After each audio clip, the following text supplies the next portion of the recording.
కార్యక్రమాలు భారత రాజ్యాంగం అమల్లోకి వచ్చిన తర్వాత ఈ దేశంలో అధికారంలో ఉన్నటువంటి పార్టీలు భారత రాజ్యాంగ నిర్మాత డాక్టర్ బిఆర్ అంబేద్కర్ పట్ల అవలంబించిన తీరు పట్ల దేశవ్యాప్తంగా ప్రజల్ని చైతన్యవంతం చేయాలని చెప్పి భారత ప్రధాని నరేంద్ర మోడీ గారి నాయకత్వంలో ఒక నిర్ణయం తీసుకోవడం జరిగిన వాస్తవాన్ని ప్రజలకు చెప్పాలనేటువంటి ఉద్దేశంతో మీడియా మిత్రులందరూ కూడా ఇక్కడికి పిలవడం జరిగింది. చాలా మంది కాంగ్రెస్ ఈ దేశంలో అధికారంలో ఉన్నటువంటి 5.5 దశాబ్దాన్ని గమనిస్తే అంబేద్కర్ గారికి సంబంధించినటువంటి కార్యక్రమాన్ని జయంతుల్ని వర్ధంతులకి మాత్రమే పరిమితం చేసింది తప్ప కాంగ్రెస్ పార్టీ ఏ రోజు కూడా భారత రాజ్యాంగ నిర్మాత డాక్టర్ బిఆర్ అంబేద్కర్ ని గౌరవించలేదు, రాజ్యాంగ స్ఫూర్తిని కొనసాగించలేదు.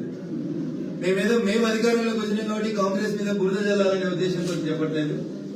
ఎక్కువ సమయం తీసుకోకుండా ఒక 5 ముక్కల లోపల మొత్తం కట్టే కొట్టే తెచ్చేటట్టు 5.5 దశాబ్దాల కాంగ్రెస్ పాలనలో 5 తరాలు భారత రాజ్యాంగాన్ని, భారత రాజ్యాంగ నిర్మాతని బిఆర్ అంబేద్కర్ ని అవమానపరిచినటువంటి విధానాన్ని 5 అక్షరాల లోపల చెప్పి ముగించదలుచుకున్నారు. ఈ దేశానికి ఆపద్ధర్మంగా అంటే దేశానికి స్వతంత్రం వచ్చింది, దేశానికి రాజ్యాంగం అమల్లోకి వచ్చింది. భారతదేశానికి ఎన్నికలు జరిగే కంటే ముందే భారతదేశ ప్రధానిగా జవహర్లాల్ నెహ్రూ గారు ఉన్నారు. ఎన్నికలు కాబట్టినటువంటి ప్రజాస్వామ్య ప్రభుత్వం కాదు. బిఆర్ అంబేద్కర్ గారు రాసిన రాజ్యాంగం ప్రకారం ఎన్నికలు జరగలేదు. ఇంకా అప్పుడే మొట్టమొదటిసారిగా భారత రాజ్యాంగానికి సవరణలు చేసిండ్రు జవహర్లాల్ నెహ్రూ గారు. ఇగో ఇక్కడ స్టార్ట్ చేసింది కాంగ్రెస్ పార్టీ. జవహర్లాల్ నెహ్రూ కుటుంబం భారత రాజ్యాంగానికి తూట్లు పొడిచేటువంటి కార్యక్రమాన్ని ఎన్నికలు జరిగి ప్రధానమంత్రిగా జవహర్లాల్ నెహ్రూ గారు రాజ్యాంగబద్ధంగా ఎన్నిక కాకంటే ముందే నామినేటెడ్ ప్రధానమంత్రి ఉన్నప్పుడే 2.5 సంవత్సరాలు దాదాపు భారత కాన్స్టిట్యూంట్ అసెంబ్లీలో చర్చించి రాసినటువంటి రాజ్యాంగానికి దాన్ని ఇంక తడి ఆరే కంటే ముందే సవరణల దుకాణం మొదలుపెట్టింది కాంగ్రెస్ పార్టీ, జవహర్లాల్ నెహ్రూ గారు. ఇగో ఇక్కడ స్టార్ట్ చేసిరు రాజ్యాంగానికి తూట్లు పొడిచే కార్యక్రమాన్ని. ఇక తర్వాత మొదటి ప్రధానిగా జవహర్లాల్ నెహ్రూ గారు చేసినటువంటి పనిని చాలా చేసిండ్రు. I don't want to go into all those details. రెండోసారి వారి నెక్స్ట్ జనరేషన్ లో వచ్చినటువంటి శ్రీమతి ఇందిరాగాంధీ గారు ఎమర్జెన్సీని తీసుకొచ్చి భారత రాజ్యాంగాన్ని, భారత రాజ్యాంగ హక్కులన్నింటినీ తూట్లు పడిచి తుంగలో తొక్కింది ఎవరంటే రెండో తరంలో వచ్చినటువంటి శ్రీమతి ఇందిరాగాంధీ గారు. ఇది రెండోసారి ఆ కుటుంబం, కాంగ్రెస్ కుటుంబం, గాంధీ నెహ్రూల కుటుంబం భారత రాజ్యాంగానికి రెండోసారి తూట్లు పడిచి ఈ దేశం లోపల ఎమర్జెన్సీ తీసుకొచ్చింది. మూడో తరం వచ్చింది అనుకోండి. ఆ తర్వాత తరాలకు వచ్చేసరికి రాజీవ్ గాంధీ గారు ప్రధానమంత్రి అయిన తర్వాత ఈ దేశ సర్వోన్నత న్యాయస్థానం సుప్రీంకోర్టు షాబాను అనేటువంటి ఒక కేసు లోపల కులం మతం ప్రాతిపదికన పక్కన పెట్టి ఎవరైనా భర్త భార్యను విడాకులు ఇస్తే భరణం చెల్లించాలని సుప్రీంకోర్టు బెంచ్ ఒక జడ్జిమెంట్ ఇచ్చింది. దాన్నే ఈ దేశ చరిత్రలో షాబానో కేసు అని ఒక కేసే చెప్పుకుంటూ వస్తారు. షాబానో కేసులో సుప్రీంకోర్టు ఇచ్చిన జడ్జిమెంట్ కాదని భారత రాజ్యాంగానికి సవరణ తెచ్చి ఆర్డినెన్స్ తీసుకొచ్చి పేద ముస్లిం మహిళలకి భరణం దక్కకుండా చేసినటువంటి నాయకుడు ఎవరంటే మూడో తరం ప్రధానమంత్రి గౌరవనీయులు రాజీవ్ గాంధీ గారు. ఇది కాంగ్రెస్ లో మూడో తరం వచ్చి కూడా రాజ్యాంగానికి తూట్లు పొడిచినటువంటి కార్యక్రమం. ఇక నాలుగో తరం వచ్చింది. ఈ దేశానికి సర్వోన్నత స్థానం భారత రాజ్యాంగం డాక్టర్ బిఆర్ అంబేద్కర్ గారు ఇచ్చినటువంటి గొప్ప హక్కు ప్రకారం ఈ దేశంలో అందరికంటే గొప్ప స్థానం ఎవరికి ఉంటుందంటే ప్రజల చేత ప్రజల కొరకు ప్రజలే ఎన్నుకున్నటువంటి ప్రధానమంత్రిని కూడా కాదని, ప్రధానమంత్రి పక్కన ప్రధానమంత్రి కంటే పెద్ద కుర్చీని వేసుకొని యూపీఏ చైర్పర్సన్ హోదాలో ఒక రాజ్యాంగేతర శక్తిగా 10 సంవత్సరాలు ఈ దేశాన్ని పాలించేందుకు శ్రీమతి సోనియా గాంధీ గారు ప్రయత్నం చేసిండ్రు. భారత రాజ్యాంగానికి తూట్లు పొడిచిండ్రు.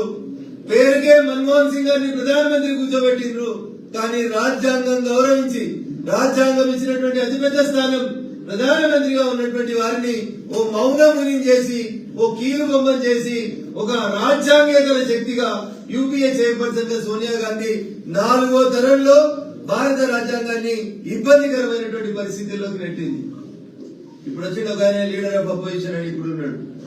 కాంగ్రెస్ పార్టీ అధికారంలో ఉన్నప్పుడు మన్మోహన్ సింగ్ గారు ఈ దేశానికి ప్రధానమంత్రి ఉన్నప్పుడు 5వ తరం చేసిన ఆఖరి పని చెప్పి ముగిద్దాం ఈరోజు ప్రెస్ మీట్. ఈ దేశ ప్రధానమంత్రి ఈ దేశ కేబినెట్ అన్నిటికంటే సర్వోన్నతమని భారత రాజ్యాంగం బిఆర్ అంబేద్కర్ గారు చెప్పింది. ఆ కేబినెట్ ఒక తీర్మానం చేసింది ప్రధానమంత్రి అధ్యక్షతన కూర్చొని, ఒక ఆర్డినెన్స్ ను పాస్ చేసింది భారత ప్రధానమంత్రి మన్మోహన్ సింగ్ గారి నాయకత్వంలో భారతదేశ కేబినెట్. 543 మంది ఎంపీలలో ఒక MP Rahul Gandhi. He was not the party president. He is not a cabinet minister. He is not above the constitution.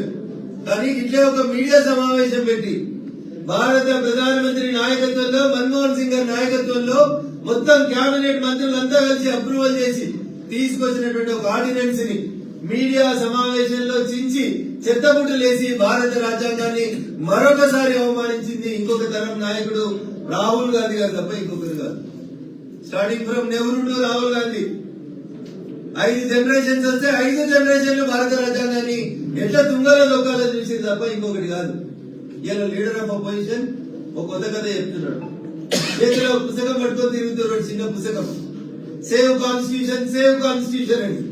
చేసిన తప్పులకి నేను చెప్పిన 5 తప్పులు చెప్పిన, ఈ 5 తప్పులకి మేము 5 తరాలు చెప్పలేసుకొని, డాక్టర్ బిఆర్ అంబేద్కర్ బొమ్మ దగ్గర తప్పైందని చెప్పి చెప్పలేసుకొని భారత రాజ్యాంగమా మమ్మల్ని క్షమించమని వాళ్ళు ప్రజల దగ్గరికి రాగాలి తప్ప జేబులో కాన్స్టిట్యూషన్ పెట్టుకొని ఇలా స్టేట్మెంట్ ఇచ్చింది. తెల్ల టీషర్ట్ వేసుకున్నాడు, అందరు దిగాలంట.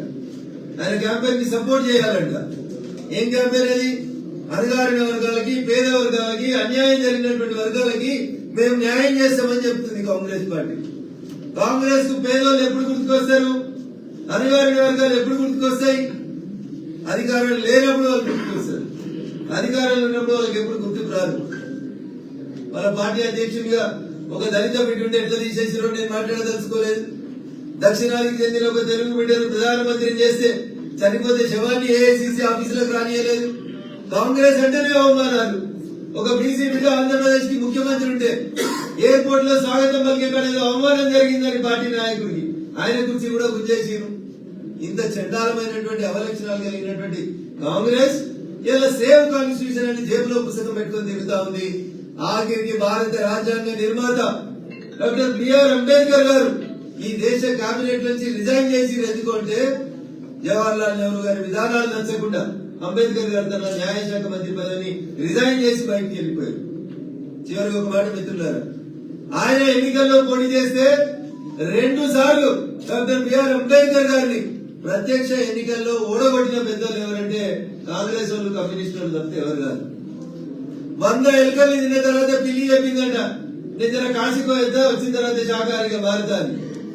రాజ్యాంగానికి తూట్లు ఓడిసి 100 సార్లు ఆర్టికల్ 356 ఉపయోగించి ప్రజాస్వామ్యబద్ధంగా ఎన్నికైనటువంటి రాష్ట్రాలని కూలదోసి బాత్రూంలలో బంధించి అన్ని రకాలుగా భారత రాజ్యాంగ వ్యవస్థని కించపరిచిన రాహుల్ గాంధీ ఇలా ఏ ముఖం పెట్టుకొని తెల్లని వేసుకొని వస్తామని అడుగుతున్నాడు.